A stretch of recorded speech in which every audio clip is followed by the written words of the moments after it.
forgotten and I'm all alone. But when you dance with someone else and try romance with someone else, you'll be reminded of me. All right, it is episode 110. 10. Woo! Oh my God. Welcome to Viva Physical Media. I'm Emily. Hi, Matt. Hi. Nice to see you guys. Hey, nice to see you guys. What's up? Nice to see you. Not much. Not much? Yeah. You been doing good? I've been doing pretty good. Yeah. Good. By the time everyone sees this, the parking lot sale will be over. And we'll be billionaires. Rolling in it. Just diving Scrooge Thank you McDuck to everybody style. who came out to the parking lot sale and bought a bunch of stuff. Let us know what you got. Show us your hauls. Absolutely. You should send us some hauls. We need some mailbags, so, you know, that let us know dusty. what you want. It's real dusty. Yeah, we opened the mailbag and a bunch of moths came out of it. And I hate it because, like, sometimes we'll shut it after all the moths come out, and then we'll open it next time and there'll be more moths. So fucking weird. Don't shut your mailbag. Don't shut the mailbag. Viva@scarecrow.com if you want to send us some pictures of what you got at the parking lot sale. We assume that it was a raging success. I think it will be. Yeah, I'm pretty sure. Yeah. Any other updates or news? Do we have anything Well, there's like a bunch of new merch now. We have those bumper stickers. It says, I'd rather be at Scarecrow video. Those are cool. I'm pretty sure, Rich can cut this out if I'm wrong, that we're going to have new totes and new t-shirts for the parking lot sale. Very cool. I love it. But I'm not 100% positive about that. A good shirt is not to be missed from Scarecrow video. I have a bunch. I have a bunch that I'll keep. Oh my God, did you hear that? Did you hear? Burp? No, Oh, got your mustache? Got my mustache. Oh my God. Well, that's a risk that you decide blink. to take when you have a mustache. Yeah, that's cool. Good times for everybody. Good times. So we're gonna dive right into the episode now. So bun. The following program is brought to you by a grant from the Chubb Group. I love working here because, you know, you're putting away movies and you're just constantly finding new and interesting things, and you're always sort of finding new ways to experience the world and learn about the things around you. Lifelong learner. So that's why, lifelong learning. That's why we created this new segment, The More You Know, which is all about the many, many varied kinds of instructional videos that you can find on the shelves of Scarecrow. That's true. And because of the way that, you know, we've split up the shows and we've made them shorter and done a dog movie every other one, I thought it would be a good choice to do this episode or this installment of More You Know on sort of a bonus dog movie. A bone? Yeah, exactly. So we're going to talk about Rue McClanahan's The Dog Care Video Guide.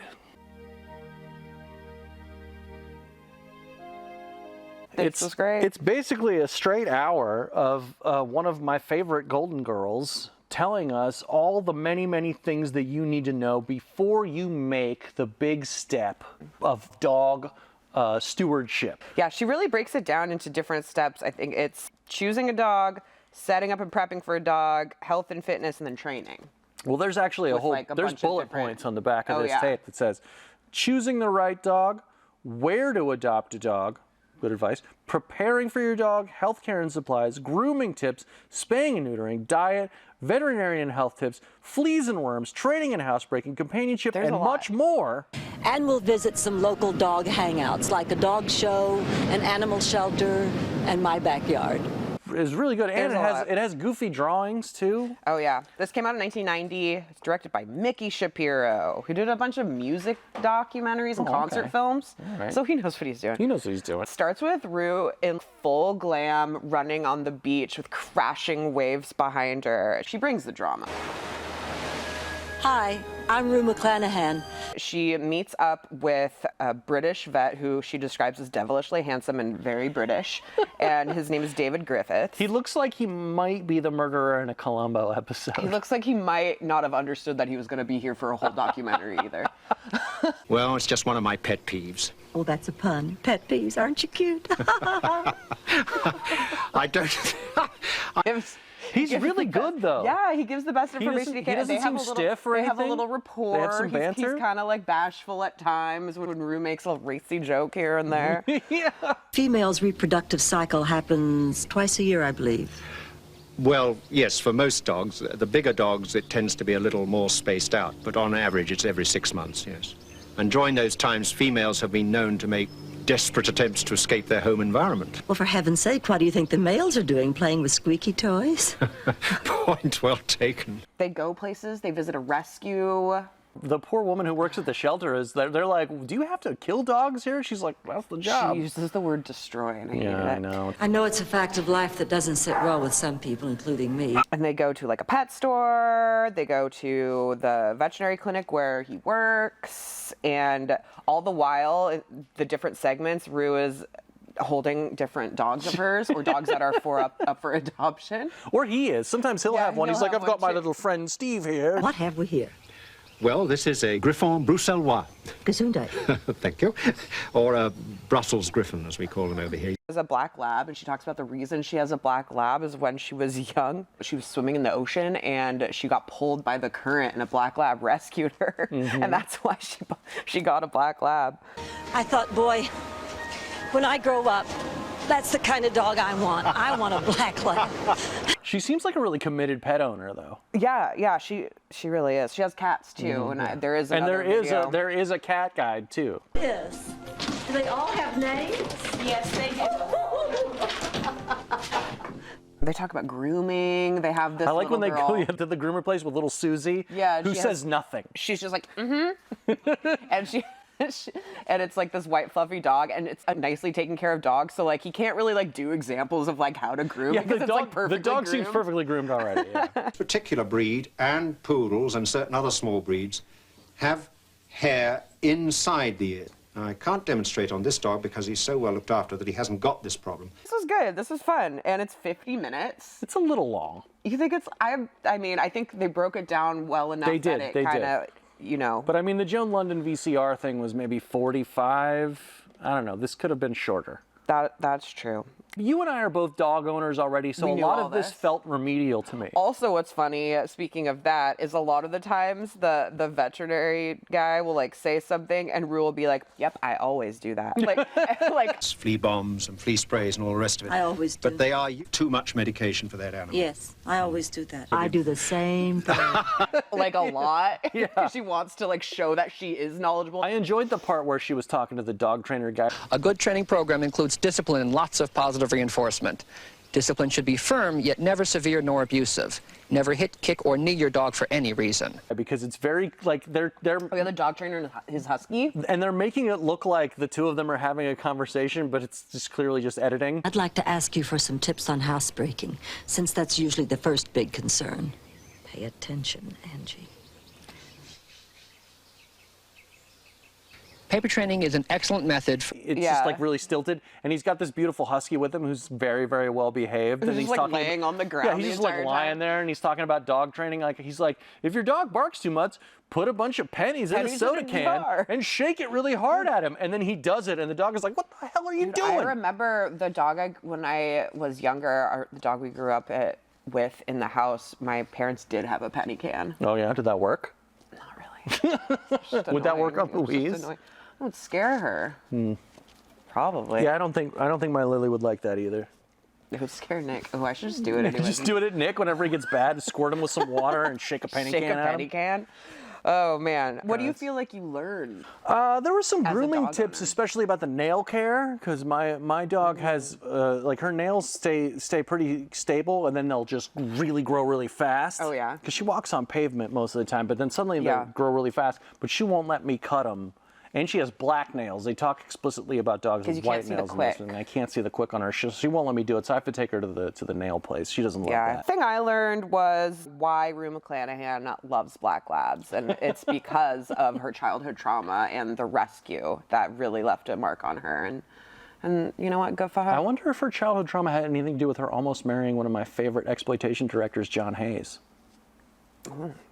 Maybe. Yeah. I wonder if they had a black lab together. We'll talk about John Hayes some other time. Okay, deal. Well, that was cool. We learned a lot. We were entertained, and it's always a joy to see Rue McClanahan. So, yeah, this is a good pick. It was a good pick. Yeah. Good job, Matt.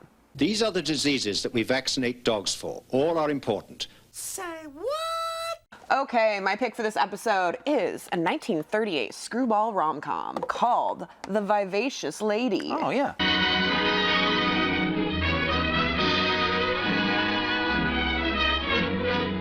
This is by George Stevens, and it stars Jimmy Stewart and Ginger Rogers, as well as Charles Coburn as the stuffy, monocled father. Shouting is the effort of a limited mind to express itself. So basically, James Stewart is a professor at his father's college. If you don't find him at this number, try the university.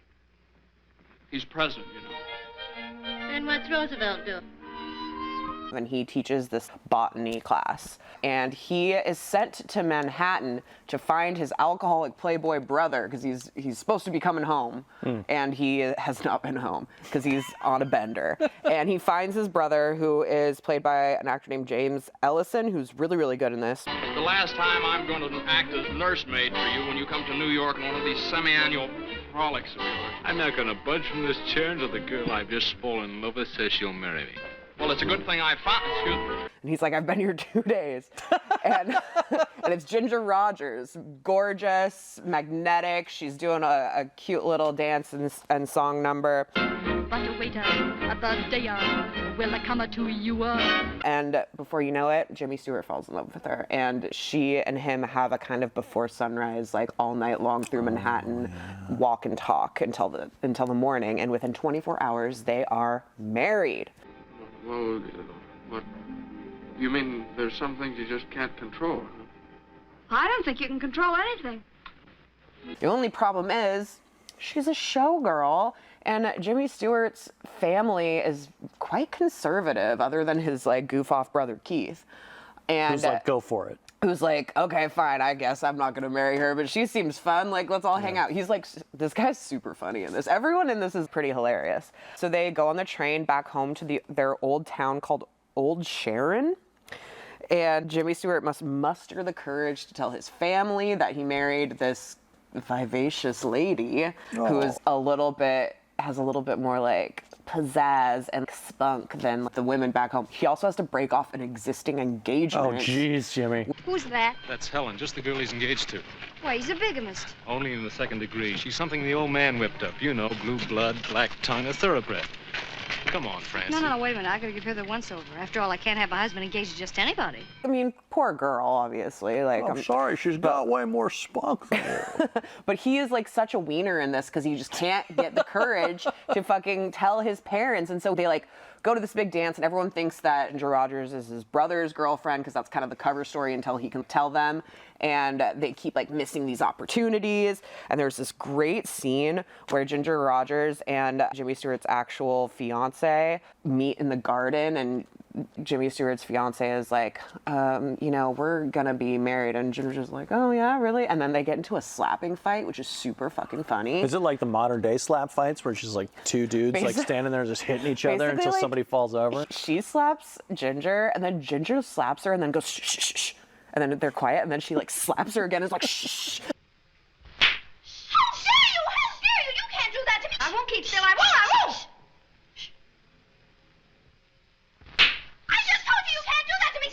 And like does this whole thing. It's super funny. She's really charismatic in this. Also, there's a scene where Jimmy Stewart and his brother, they like go into the equipment closet in his like science classroom and decide to get drunk while the class should be going on.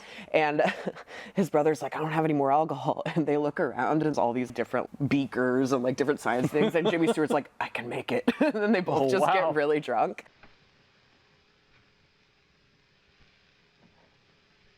Hold that. The chemistry between them is so great. They were dating during this movie, so there was that as well. But this was a really fun romance, and I think I've seen Ginger Rogers in a few things before, but much more like less like comedy, like leading comedy lady than this. And this was really, really fun to watch her. And obviously, I love Jimmy Stewart. So, did George Stevens do the Talk of the Town? If that was him, you should see that too. Okay. I mean, you should see it anyway, but I think it was George Stevens. I could be wrong. Cool. Well, everyone check out Vivacious Lady. Yes, let's find him in a hurry, because I've got the shakes. Huh. It's conservative. If she gets any closer to him, she'll be behind him. What do you have, Matt? Oh, I got to give a trigger warning for this one. Do it. So this is one of my favorite movies that I have discovered in my time at Scarecrow. It was a rewatch. I found it a long time ago. I think it was actually one of the very first movies put out by Vinegar Syndrome. Ooh. Back when they first got going. In any case, I have to prepare you for the fact that this movie is very yucky and it features a very graphic depiction of sexual assault. I love this movie. I think it is very thorny and thoughtful and very dramatic, but also practice some self-care. If it's too much for you, do not feel like, this is something that you, air quotes, can't handle. You know what I mean? I just don't want to make people think that I am whoa, check out this check out this fucked up movie. Yeah. That's not what it's about. We appreciate it, everyone. It is called Good Luck, Miss Wyckoff. This movie was directed by a guy named, I think, Melvin Chomsky, and it was written by the great Polly Platt, based on the novel by William Inge, and it is about a woman, a teacher, a school teacher in 1953 Kansas, played by Anne Haywood, Miss Wyckoff. And she is very sexually timid, sexually frustrated. I'll tell you one thing, he can put his shoes under my bed anytime. Oh! Am I right or am I right? He's an excellent actor. Actor! Talking about his sex. What'd I say? I think you've lost your sense of humor. Sorry, Beth, I didn't sleep too well last night. We come to know that she has never been with a man before. She's lonely and isolated, and she feels very unfulfilled. The first sort of half of the movie is sort of taken up by just the quotidian details of her life, and she's trying to broaden her horizons. She's also trying to figure out why she's feeling the way she's feeling. So she goes to see, a therapist played by Donald Pleasance, who encourages her to sort of try to break out of her shell. It's better not to need anybody. It's better to be self-sufficient and to be free of all that. But that's not good enough anymore. The sort of fulcrum point that the movie pivots on is that there is a black janitor at the school, and he very clearly comes on to her multiple times. Folks tell me you've done a lot of good for the Negro students here. You got them the right to eat equal in the cafeteria. Yes, that's right, I did. She's both a little bit embarrassed and a little bit turned on. And then at one point, things escalate to a situation where he assaults her. The reason that the movie is so thorny is that she's kind of into it. And it's a very sadomasochistic sub-dom relationship. I'd like to see you crawl over here on your hands and knees and beg. I could never do such a degrading thing. Yes, you could. But she has genuine feelings for him. On the other hand, he is very demonstrably not a good guy. It is not about how they develop this sort of secretly loving relationship out of what starts as a terrible situation. No, he's not a good guy. He is using her. He is abusing her. And the problem is that she is trying to come to terms with exercising her own agency in the face of someone who doesn't care about that. And more to the point, at a certain point in the movie, the whole town finds out what's going on. It's really brutal and uncomfortable, especially when you look and see where the anger from the rest of the people in the town is focused, which is not on a man who assaulted her. Well, between you and me, I think that the next time he scores a touchdown, whatever he's done will be forgotten. The resentment against you is much stronger. What's interesting about this movie in the long run is that it, first of all, it's an exploitation movie in the sense that there were, at the time, this came out in 1979, going into from the late 60s on, there were a lot of movies that are focused on sort of racial and social issues and issues of feminism.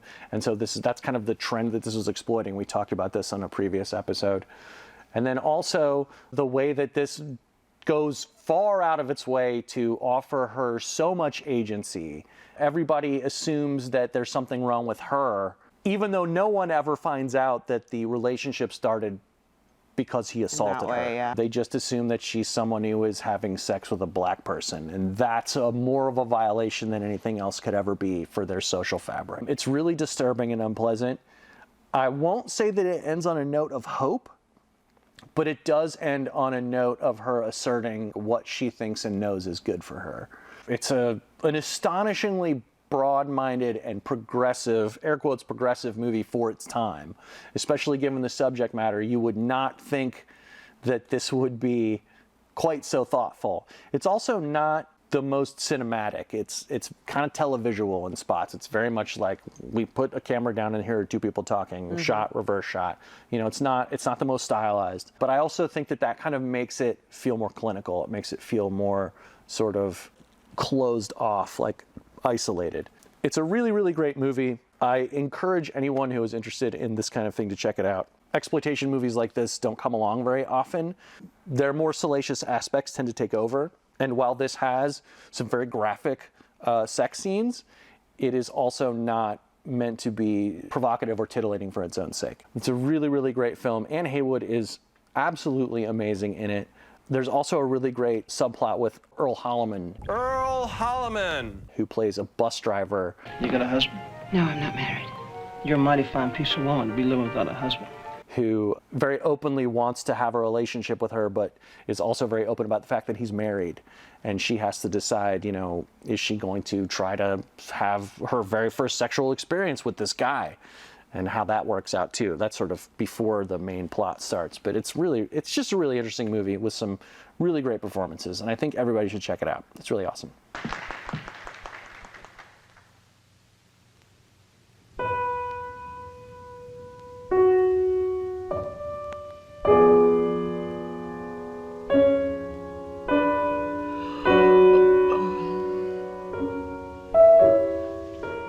All right, that was 110. That was a shorty.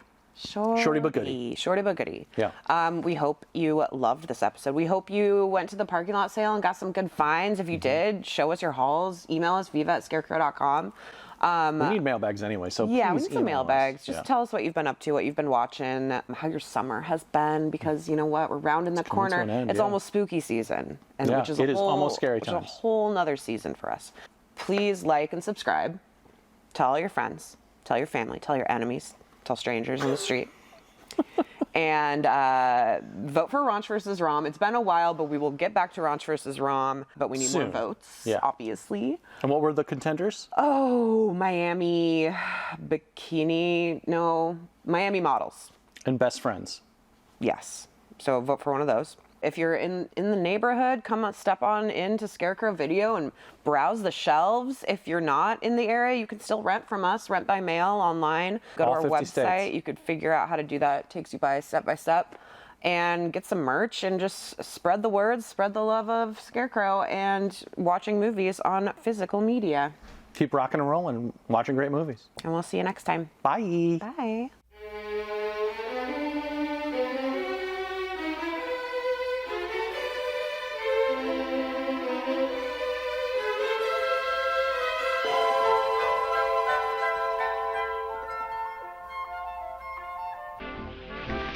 Morgan, what do you think you're doing?